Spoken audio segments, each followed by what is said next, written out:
جزاكم الله خير.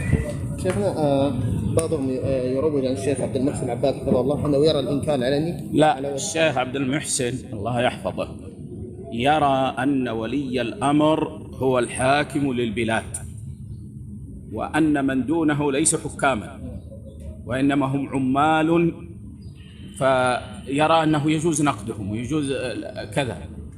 أما الحاكم فلا يرى أنه ينكر عليه إلا إذا كان الحاكم موجودا حال فعل المنكر، وكان المنكر ذا هيبة وأمنت الفتنة. هذا الذي سمعته من الشيخ مرة بالنسبة للحاكم، وهذا خلط. يعني الشيخ لا يرى أن الوزراء ومن دونهم في منصب ولي الأمر. هل يسوء الخلاف في مثل هذه المسائل؟ أما الإنكار على الحاكم والإنكار بفتنة هذا يجعلها ضابط هكذا. الإنكار بفتنة، الإنكار تترتب عليه فتنة وإذهاب الهيبة وتهيج العامة، هذا ما يختلف فيه السلف أنه ممنوع. جزاكم الله خير شيخ.